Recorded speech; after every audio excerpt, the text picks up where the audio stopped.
It was the 3rd of October 1984. A Wednesday. 15-year-old Kristina Hickey was at a high school choir concert at Rich East High School in Park Forest, Illinois, United States. As Kristina was singing in the choir, she wanted to look smart. Kristina loved singing and she loved the people in the choir. Kristina had a lot of friends, as she was easy to get along with, witty and funny. That evening, before she went to the school to sing, her mother Patricia asked her if she wanted her to collect her after the concert.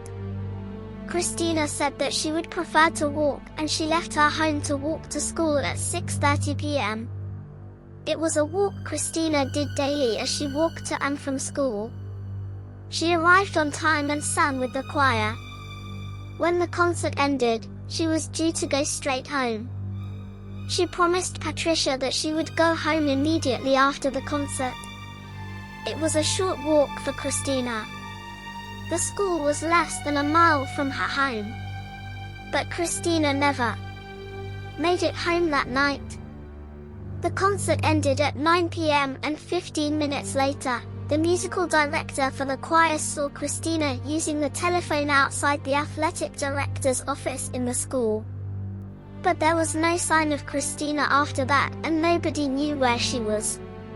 A search of the area began. 2 days later, Kristina was found, but it was the outcome that Patricia was dreading. Kristina was dead. Her body was discovered in bushes near a downtown shopping center. It was an area that was popular with teenagers like Kristina, as it was close to the school and students often spent time there. The parking lot lights and exterior building lights of the shopping center were not working at the time, so the area would have been extremely dark that night as Kristina walked home. The area where Kristina was found and her injuries revealed she suffered a savage and brutal death. Kristina was still wearing her pink dress. She had been savagely beaten, raped and stabbed multiple times. Her throat was cut. There was a gaping wound in the center of the throat area, a single deep slash wound, 6 inches in length, and stab wounds in the center of her chest just to the right of the left breast. Kristina's dress had been torn and folded in such a way that the left side of the chest, from the navel to the shoulder, was exposed while the right side was covered. The left cup of Kristina's bra had been cut away and the bra had been pushed up around her neck. Kristina's nylons and panties had been pulled down to her ankles. There were bruises on the back of Kristina's left arm and on her ankle, and an abrasion on the back of her right arm. There were abrasions to the right side of her face, which indicated her face may have been struck against an object, or her head slammed against a hard surface. There was blood between Kristina's scalp and her skull, which was consistent with her head being struck against a hard surface. There were further abrasions on her neck and collarbone. The bruises on the left side of the neck and collarbone were consistent with someone kneeling on her shoulder and neck, but could also have resulted from being struck with some object. The autopsy determined that it was likely that the chest wounds were inflicted first and that Kristina died very quickly. After the transection of her neck, there was a mound of dirt around Kristina's body. It looked like it had been caused by Kristina frantically moving her legs and arms. It was apparent that she had fought for her life that night.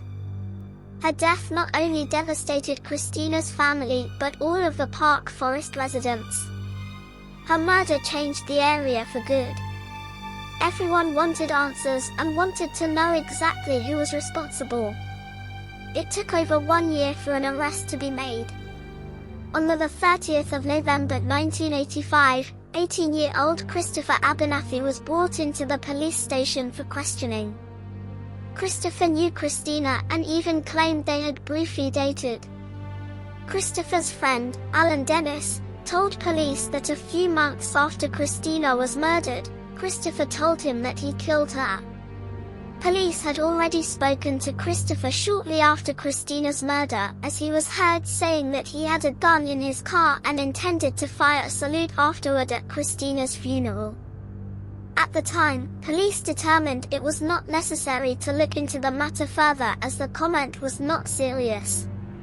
They had searched his car and discovered there were no weapons inside. When Christopher arrived at the police station, his interrogation began and took place over the course of 40 hours. It ended when he signed a confession. He confessed that he saw Kristina walking home that night and wanted to have sex with her. Kristina did not want to and he tried to rape her. He accidentally stabbed her with a butterfly pocket knife that he had in his hand. He gave the following written account to Detective Kuster. I asked my friend, Tony, to take me out to Park Forest to see some friend. I went to Jules to get me something to eat. I got a Twinkie and a can of pop. Then I see Chris walk by herself, so I walked up to her and she was crying at the time. I asked her what was worry. She said she got into a fight with her boyfriend. I asked her why. She said it was not any of my business at all, so I said to her if she wants me to walk her home and she said, yes, please. Then she started to get upset more, then she hit me and I grabbed her arms at the time. I had a knife with me. I had it in my hand at the time that I was holding her. She pulled away from me. I think that I could have hit her with my open hand. Then I grabbed her again. I still had the knife in my right hand in front of her, then tried to pull her arms up in front of her. She put my hands by her neck, then I said something to her. I can't remember what I said to her. She turned her neck and then I accidentally cut her neck. I took my picture from her, then I ran to Mickey D's, then I went to the park for a while, then I went and called Tony to pick me up and then I went home. Assistant State's Attorney Paul Perry said that Christopher made an oral statement to him and agreed to give a court-reported statement as follows. Defendant said that he had known Kristina for about a year before her death. On October 3, 1984, he saw Kristina in the vicinity of the Park Forest Plaza. Kristina was crying. Defendant asked her what was wrong. She said she had had a fight with her boyfriend.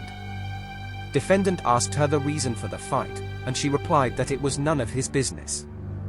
Defendant then asked her if she wanted him to walk her home and she said yes. As they were walking, defendant kept asking her about the fight. She became upset and hit him. He pushed her, like to cheer her up. They started arguing. They were next to the Marshall Field store when he might have hit her without realizing it. Then, he probably accidentally knocked her down. He got on top of her, pushed her dress up and pulled her panties down. He was trying to have sex with her. He had a butterfly knife with a 3 or 4 inch blade in his hand. He had her pinned. He didn't realize the knife was in his hand at the time. Then she was struggling. Then, he might have, without realizing, stabbed her once or twice in the chest. She threw him off and he got back on her. He pinned her arms to her chest. Then she tried to pull her hands away and instead of pulling, she pushed them up. Then she turned her head suddenly and he might have cut her neck on accident. He grabbed her purse and her slip, took his picture out of the purse and threw the purse and the slip away. 2 days later, he was treated at South Suburban Hospital for injuries to his face, chest, ribs and arm that he suffered when he ran into a tree. Almost immediately after he confessed, Christopher tried to take it back. He claimed that the police told him he could go home to his mother if he signed a confession. He had just wanted the contents questioning and interrogation to end. Christopher was charged with Kristina's murder. The trial took place in January 1987. It was the prosecution that Christopher not only told someone he had killed Kristina, but that he also confessed to the police and signed a confession. They relied on the signed confession and the testimony of Alan Dennis. There was no forensic or physical evidence that connected Christopher to Kristina's murder. Christopher was found guilty of the first-degree murder, aggravated criminal sexual assault, and armed robbery. The prosecution called no witnesses during the sentencing hearing. They instead presented a statement from Kristina's mother to the court. There is no sentence that will bring my daughter back, but the thought of Abernathy ever being let out of jail to mingle with society and perhaps commit a vicious and brutal attack on anyone else would be more than I could stand emotionally. He has his life, which is more than my daughter will ever have again. I hope and pray that the courts put him away for the rest of his life so he can never again enjoy the freedom and joy of living that he so carelessly destroyed for my 15-year-old daughter. Christopher was not eligible for the death penalty as at the time of Kristina's murder he was 17 years old. The judge in the case said he would normally show some lenience for a first offense, but this particular case was too heinous and he hoped Christopher would realize how despicable the crime was during time in prison. He sentenced him to life in prison without the possibility of parole. Some 20 years later, journalism students at Northwestern University began investigating Christopher's case. They focused on the two key elements of the prosecution's case: the confession and the testimony of Alan Dennis. They spoke with Alan and he recanted his trial testimony. According to Alan, he only said that Christopher told him he killed Kristina because the police promised to help him with burglary charges he himself faced and gave him a few $100s. He felt under pressure to say that Christopher told him he killed Kristina. With their findings, the journalists sought the help of the Illinois Innocence Project at the University of Illinois in Springfield and asked the Cook County State's Attorney's Conviction Integrity Unit to examine the case. They agreed to test DNA found at the crime scene at the time. In total, 8 items were tested, including a vaginal swab. Christopher's DNA was not found on any of the 8 items tested. Instead, a partial DNA profile of a different person was found on the 8 items tested. The profile was not enough to run it through the DNA database. In 2015, the Conviction Integrity Unit requested that Christopher's convictions be vacated. The charges were dismissed and Christopher was released. He had spent 29 years in prison. 1 year later, Christopher filed a federal civil rights lawsuit. The lawsuit was against former Park Forest police officers Carl Custer and Donald Mayers, the Cook County State's Attorney's Office, and Stephen Theodore, owner of a polygraph service in Hillside, Illinois. Christopher accused the police of forcing Alan to say that Christopher had confessed. The lawsuit settled for $13.7 million. Cook County agreed to pay $300,000, and Stephen agreed to pay $1,000. Christopher was certainly a victim in this case. He felt compelled to sign a confession after a lengthy interrogation. All he wanted was to be able to go home. That was the promise the police made to him. He recanted the confession almost immediately. That should have warranted a thorough investigation. Christopher was a high school dropout who had been classified as learning disabled, and police should have been sure that any confession was truthful and not coerced in any way. His mother always knew he was innocent and visited him almost 1,000 times when he was incarcerated.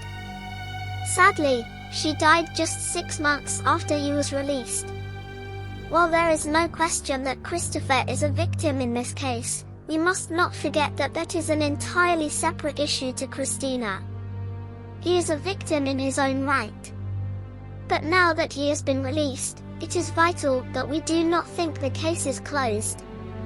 Kristina is a victim here and her case still remains unsolved. If Christopher did not brutally murder her that night, then who did?